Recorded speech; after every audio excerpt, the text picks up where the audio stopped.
ओम शांति 21/9/2023। आज की मुरली चिंतन। फिर सुनेंगे मुरली विस्तार से। तो पहले है आज का मुरली चिंतन। आत्मा को 100% रेस्ट निर्वाण धाम में मिलता है, क्योंकि वहाँ कोई पार्ट नहीं है। अगर कोई चलते चलते पढ़ाई में थक जाते हैं तो उन्हें शिव बाबा को छोड़ देने के अर्थात फारकती देने के संकल्प आते हैं। ऐसा संकल्प करना पाप है। अगर किसी बात के कारण कोई माता पिता अर्थात परमपिता परमात्मा से रूठ जाते हैं तो वह 21 जन्मों की बादशाही गवा देते हैं।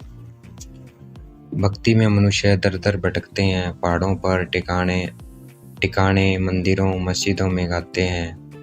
आज भटकते हैं और गाते हैं, आज अंधेरे में है इंसान। घोर अंधियारे में होने के कारण भगवान को जानते नहीं है। फिर भगवान उनकी पुकार कैसे सुने? पुकार सुने तब आकर ज्योति जगाए। अब हमने भगवान को जान लिया है तो भगवान हमें घोर अंधियारे से घोर सोजरे में ले जा रहे हैं। गाते भी हैं ब्रह्मा की रात और ब्रह्मा का दिन। शिवरात्रि में मनाते हैं, शिवरात्रि भी भारत में मनाते हैं। उनकी यादगार प्रतिमाएं भारत में हैं। ये सिद्ध करता है भगवान का जन्म भारत में हुआ। ये विश्वविद्यालय जहाँ ईश्वर पढ़ाते हैं, मनुष्य से देवता बनाते हैं। यहाँ अल्पकाल की नींद को रेस्ट कहते हैं यहाँ पर, क्योंकि आत्मा सारा दिन काम करके थक जाती है, फिर वह रेस्ट लेती है अर्थात शरीर से अपने को डिटैच कर लेती है। परमात्मा मुक्ति धाम में रेस्ट में तब रहते हैं जब उनका कोई पार्ट नहीं है। रात को सो जाते हैं तो शरीर से डिटैच हो जाते हैं, अशरीरी बन जाते हैं। तो ऐसी स्थिति का हमें दिन में बार बार अभ्यास करना है। अभी हम कर्म करते हैं तो अनरेस्ट रहते हैं, क्योंकि विकारों के वश कर्म करते हैं। और सतयुग में माया होती नहीं है, इसलिए वहाँ हम अनरेस्ट नहीं होते हैं। हम रात की राही स्वर्ग की राह पर चलते चलते हमें स्वर्ग की राह पर चलते चलते थकना नहीं है। हम रात के राही हैं, हमें स्वर्ग की राह पर चलते चलते थकना नहीं है, रूठ नहीं जाना है। प्रजापिता कहा जाता है, परंतु वह रचता नहीं है। रचता परमपिता परमात्मा है। परमात्मा उन द्वारा रचना रचते हैं। कैसे रचते हैं? इनमें प्रवेश करके। इनको मुख द्वारा कहते हैं, हे आत्मा तुम मेरे हो, मैं तुम्हारा हूँ, तुम्हारा बाप हूँ। तो जो पहचान लेता है वह बच्चा बन जाता है। तो इस तरह परमात्मा मुख से रचना करते हैं। शास्त्रों आदि में ये बातें हैं नहीं। बच्चा पीपल के पत्ते पर आया अर्थात स्वर्ग में जब गर्भ महल से आते हैं तो वह आनंद में रहते हैं, क्योंकि वह दुख पाप कर्म नहीं होता है। ऐसे नहीं है कि सागर में बच्चा पीपल के पत्ते पर आया, ये सब गपोड़े हैं। हम अब इतना पुण्य करते हैं, आधा कल्प हमें कोई पाप आत्मा नहीं कहता। आधा कल्प फिर हम पाप आत्मा बनते हैं, घड़ी घड़ी दान पुण्य करते रहते हैं। मनुष्य ईश्वर अर्पणम करते हैं अर्थात ट्रांसफर करते हैं। दूसरे जन्म के लिए यहाँ तुम ट्रांसफर करते हो 21 जन्मों के लिए। मनुष्य वहाँ दूसरे जन्म के लिए ट्रांसफर करते हैं और यहाँ 21 जन्मों के लिए कर रहे हैं। बाबा को दे देते हैं अपना सब कुछ, हम फिर ट्रस्टी होकर उसको संभालते हैं। त्रिकालदर्शी बनने का पाठ हमारे में अभी रहता है। सतयुग में हम त्रिकालदर्शी नहीं होते हैं। मुख्य हीरो हीरोइन का पार्ट हमारा है। हीरो हीरोइन का पार्ट हमारा है। शिव बाबा मनुष्य सृष्टि रूपी झाड़ के बीज है। शिव बाबा को कहते हैं सत श्री अकाल, सच बोलने वाला।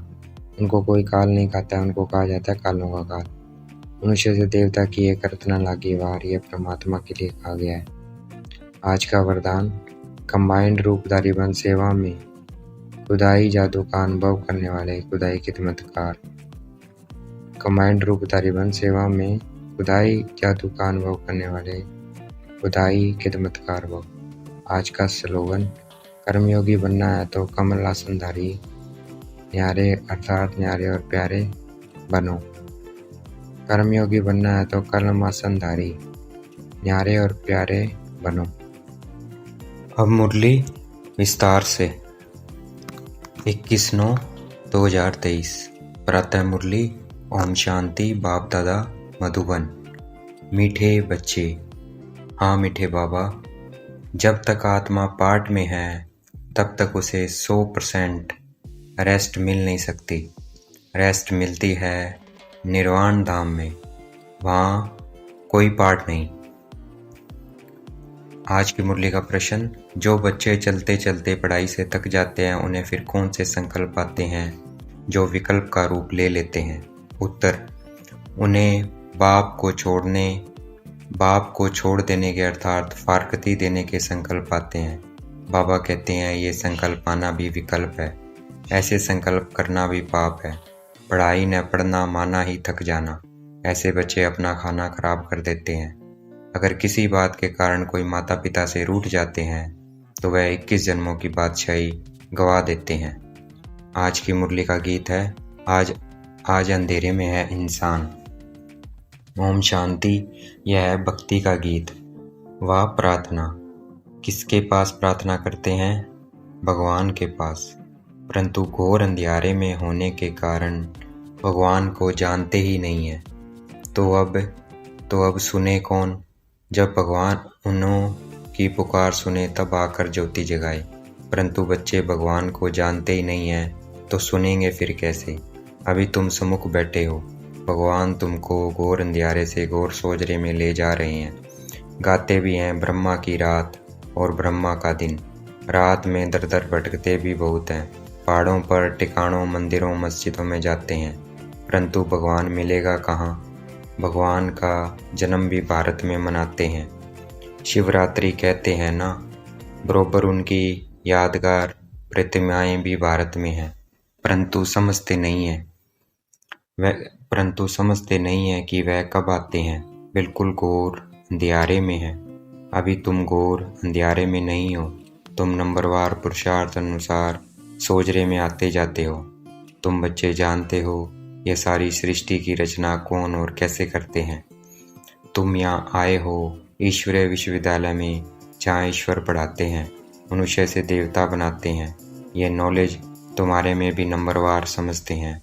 कोई तो अच्छी रीति समझते हैं, कोई पूरा नहीं समझने वाले भागंती हो जाते हैं, माता पिता से रूठ पड़ते हैं। जिनके लिए गाया हुआ है आश्रयवंत, ऐसे माता पिता से रूठ पड़ते हैं। पशंती कथंती फिर रूठ पड़ंती। जानते हैं माता पिता से हमको 21 जन्म लिए स्वर्ग की बादशाही मिलती है, फिर भी भूल जाते हैं। बाबा ने समझाया है, जिसको शांति कहा जाता है वह मिलती ही शांति धाम अथवा निर्वाण धाम में है। उसको मुक्ति धाम भी कहा जाता है। अगर कोई कहे हम 100% रेस्ट में हैं, परंतु यह अक्षर कोई है नहीं। सारे दिन में कोई ना कोई कर्म जरूर चलता है। हाँ, अल्पकाल के लिए रात के नींद को रेस्ट कहते हैं, क्योंकि आत्मा कहती है मैं सारा दिन काम करके थक गई हूँ, अब रेस्ट लेती हूँ। अपने को डिटैच कर देते हैं। यह तो जानते हो बाप रहते ही शांति देश में है, या ऐसे समझते हो या शांति देश में, या ऐसे समझते हो कि परमपिता परमात्मा वहाँ रेस्ट में रहते हैं। परमात्मा रेस्ट में तब रहते हैं जब उनका पार्ट नहीं है। मुक्ति धाम में कोई काम नहीं करते हैं। यह बड़ी समझने की बातें हैं। अभी तुम्हारी बुद्धि का ताला खुलता जाता है। बाप कहते हैं तुमको पता है मैं रेस्ट में कब रहता हूँ? जबकि तुम बच्चे स्वर्ग में सुख में रहते हो। वहाँ तुमको सुख शांति है, उसको रेस्ट नहीं कहा जाएगा। रेस्ट में तब कहें जब तुम्हारा कोई पार्ट नहीं है। तुम जब स्वर्ग में हो तो मुझे कोई मेहनत नहीं करनी पड़ती है। मैं वहाँ शांत में रहता हूँ। शांति का दूसरा अक्षर वहाँ रेस्ट कहेंगे। यहाँ तो रेस्ट में रह नहीं सकते हैं। आत्मा कहती है मैं रेस्ट में तब हूँ जबकि रात को नींद करती हूँ। उस समय रेस्ट में हूँ या शांत में हूँ, बात एक ही है। रात को अशरीरी बन जाते हैं, शांत हो जाते हैं, फिर उठते हैं तो कर्म में आते हैं, फिर भी अनरेस्ट है। कर्म करते अनरेस्ट भासती है। सतयुग में अनरेस्ट का सवाल नहीं है, अनरेस्ट करती है माया। वहाँ ऐसे नहीं कहेंगे कि हम रेस्ट में रहते हैं। काम काज सब करते हैं परंतु अशांत नहीं रहते हैं। बाकी रेस्ट अक्षर है नहीं। समझो कोई कहते हैं हम शिमला जाते हैं रेस्ट के लिए, परंतु रेस्ट का अर्थ नहीं। सच्ची रेस्ट तब है जब हम निर्वाण धाम में रहते हैं, वहाँ चुप रहते हैं। बाकी रेस्ट कोई को नहीं है। कोई कहे हमको 100% रेस्ट है तो यह रॉन्ग है। इसको अज्ञान कहा जाता है। हाँ, यह ज़रूर कहा जाएगा, पढ़ाई नहीं पढ़ने चाहते हो तो रेस्ट लेते हैं। न पढ़ना रेस्ट लेना यह तो फिर तकना हो गया, अपना ही खाना खराब करते हैं। समझाया जाता है, ए रात के राही, स्वर्ग के राह पर चलते चलते थक मत जाना, रूठ नहीं जाना। माता पिता को फारकती देने का तो संकल्प में नहीं उठना चाहिए, यह संकल्प उठाया तो उसको विकल्प कहा जाता है। ऐसे माता पिता जिसे स्वर्ग की राजाई मिलती है, उसके लिए संकल्प भी क्यों उठाएं। लिखते हैं, कभी कभी संकल्प आता है छोड़ दें, कुछ समय में नहीं आता है। अरे समझने का तो यह टाइम है ना। समझना अर्थात पढ़ना। तुम जानते हो हम पढ़ रहे हैं। परमपिता परमात्मा जो ज्ञान का सागर है, ऊंचते ऊंच है, उनको कोई भी जानते नहीं। बल ब्रह्मा विष्णु शंकर अथवा लक्ष्मी नारायण को जानते हैं, परंतु भारतवासियों को यह पता नहीं है कि लक्ष्मी नारायण ने राज्य कब लिया और किसने दिया। माया ने बिल्कुल ही घोर अंधियारे में डाल दिया है। बाप आकर समझाते हैं, रास्ता बाप मनुष्य सृष्टि की रचना कैसे करते हैं यह तो कोई भी नहीं जानते। बाप ही बैठ समझाते हैं। प्रजापिता ब्रह्मा को क्रिएटर नहीं कहेंगे, बल प्रजापिता का कहा जाता है, परंतु वह रास्ता नहीं है। मनुष्य कहते हैं हमको अल्लाह ने पैदा किया, निराकार फादर को ही रास्ता कहेंगे। रास्ता बाप को जरूर मनुष्य ही जानेंगे, जानवर तो नहीं जानेंगे। जानवर तो मुख से नहीं कहेगा कि हमको परमात्मा ने रचा है, मनुष्य कहेंगे हमको भगवान ने रचा है। तो बाप बैठ समझाते हैं, तुम देखो यह रचना कैसे रची। पहले पहले रचना होती है मुख वंशावली की। बच्चे को बड़ा होकर फिर बाप बनना है, यह बेहद का बाप कहते हैं। देखो मैं भी कैसे रचना रचता हूँ, इनमें प्रवेश कर इनको मुख द्वारा कहता हूँ, ए आत्मा तुम मेरी हो, मैं तुम्हारा बाप हूँ। फिर इनके द्वारा तुम बच्चों को रचता हूँ, तुम हो मुख वंशावली। अज्ञान काल में भी कहते हैं, ना जैसे है तैसे है मेरे हैं। बाप भी ऐसे कहते हैं, तुम ब्रह्मा के बच्चे बन जाते हो तो अभी तुम हो मुख वंशावली, फिर तुम कुख वंशावली भी बनेंगे। बाप कहते हैं तुम मेरे हो, फिर तुम देवी घराने में जाएंगे। बाप यह ईश्वर रचना कैसे रचते हैं यह कोई भी समझ नहीं सकते हैं। बाप समझाते हैं, यह ब्रह्मा भी कहते हैं मैं भी मुख वंशावली बनता हूँ। बाप के साथ माँ जरूर चाहिए। तुम कहते हो हम प्रजापिता ब्रह्मा के मुख वंशावली हैं। शिव बाबा ने हमको अपना बनाया है, उनको शरीर तो चाहिए ना। शिव बाबा को तो शरीर नहीं है, शरीर का लोन लेते हैं, फिर कहते हैं तुम मेरे हो। इसको कहा जाता है मुख वंशावली। शिव बाबा इस मुख से इस वनी स्त्री द्वारा कहते हैं कि तुम मेरे बच्चे हो। बाप ही समझाते हैं और कोई शास्त्र आदि में यह बातें हैं नहीं। तुम अभी सुनते हो फिर प्राय लोप हो जाएगा। इस समय है घोर अंधियारा, बाप आकर रोशनी करते हैं। तब तो ब्रह्मा की रात ब्रह्मा का दिन गाया हुआ है। कुछ तो है ना, गाया हुआ है, झूठ तो झूठ, सच की रति नहीं। परंतु बाप कहते हैं प्राय कुछ ना कुछ रहता है, प्रलय नहीं हो जाती है। थोड़े रहेंगे फिर झाड़ वृद्धि को पाता है।